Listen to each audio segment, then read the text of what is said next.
Fuck around, make my 40 pop. Alright guys, today in this video I want to talk about the winners and losers of the last manga arc that we did actually come off of. Of course, it's the Coda arc. We are going to be getting a brand new chapter in a couple of days, so I definitely did want to get this out so you guys get my idea going into the...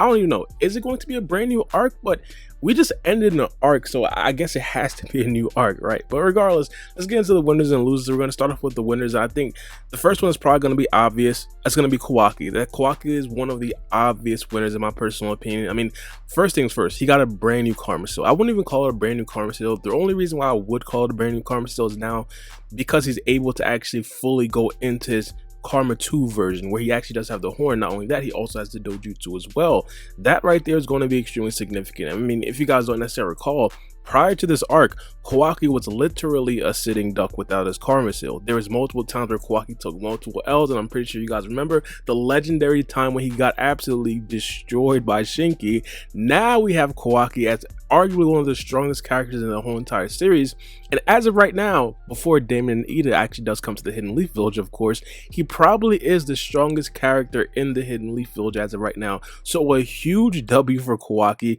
a very good thing in my personal opinion. Of course, Kawaki is one of my favorite characters, but I think that Kawaki still does have some other things that he does have to work through. It wasn't necessarily all upsides for Kawaki in this arc, but of course we do have to bring up power wise, he was a huge winner in this particular arc. Now, not only that, I definitely do want to go into losers. I want to oscillate a little bit. So the first loser that we do have, that has to be Code.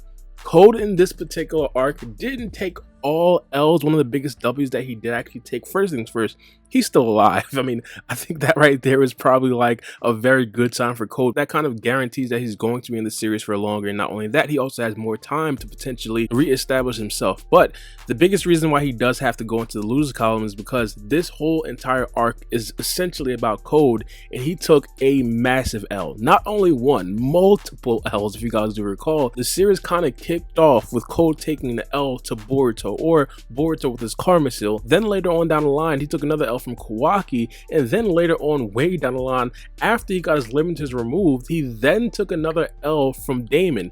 It's like L after L after L. Not only that, of course, Ada kind of left more broken off, or broke up with Code, kind of, even though they weren't necessarily fully together. I don't know, it's weird, but Code definitely took a huge L in this particular arc. Now, another winner has to be Boruto. No surprise here, the first two winners are the two main characters of the show, but Boruto was a huge winner in this particular arc for multiple reasons. I think one of the biggest reasons that we could potentially talk about, and this is probably a hint towards my next loser, but Boruto is now 100% certain that Momoshiki can't necessarily revive into his body. Now, I definitely do want to point out, it's not necessarily guaranteed that Momoshiki will never have the ability to take back over Boruto's body, but just as a reviving situation, Boruto is pretty much in the clear. He doesn't really have to take the pills anymore, so that right there is all well and good for Boruto. Not only that, Boruto also got a brand new form. Kind of weird, but you guys get the point. It's like not necessarily a full version of the karma seal when he does have the horns, and I definitely do want to see Boruto use his form a lot more in the future. One of the biggest things for Boruto coming into an arc like this is, of course, to save Kawaki, make sure Kawaki comes back to the Hidden Leaf Village, and make sure that Kawaki is cool. And that kind of happened. Like, of course, a bunch of things happened to Kawaki, and a bunch of things did happen negatively to Kawaki, but the original plan for Boruto, or the original intent for Boruto, did actually happen. Kawaki is now in the Hidden Leaf Village. Boruto didn't die. Not only that, as I said, with the Momoshiki situation, this all looks very, very appealing for Boruto. Now, of course, the lost column, with this one, it has to be Momoshiki Otsutsuki. Momoshiki Otsutsuki takes a massive L in this particular arc, again, just because of the sheer fact that he can't necessarily resurrect anymore. Now, again, that's not necessarily to say that he can't necessarily take over Boruto's body, but for Momoshiki to essentially get back his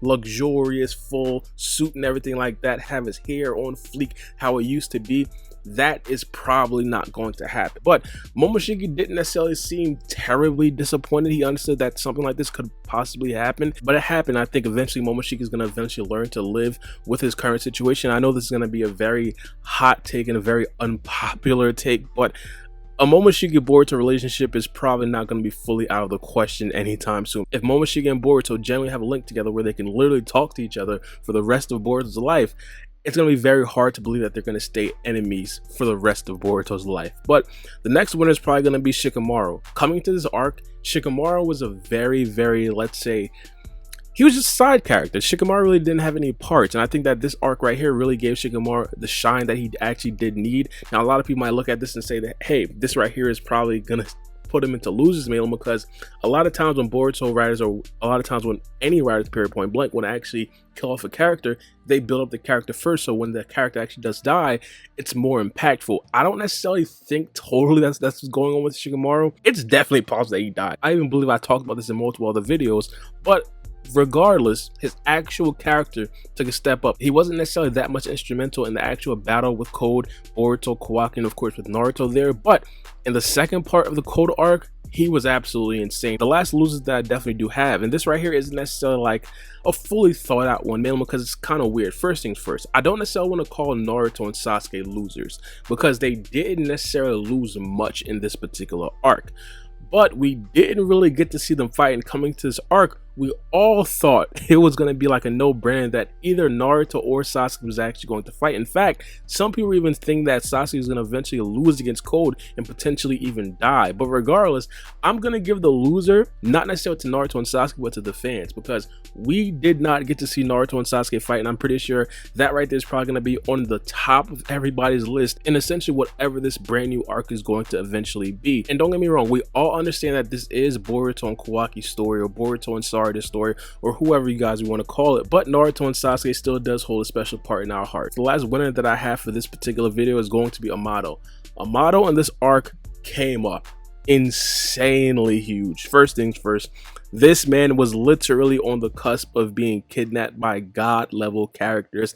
That threat is essentially no more. He was able to lift Code's limiters successfully with him not actually dying, and not only that, he now gained 2 god level bodyguards in Ida and Damon, which is insane. Not only that, we also found out that he did actually implement an off button to Kawaki, which is probably going to make Amado that much more indispensable, kind of guaranteeing that he's probably not necessarily going to be completely ostracized by Naruto after this arc.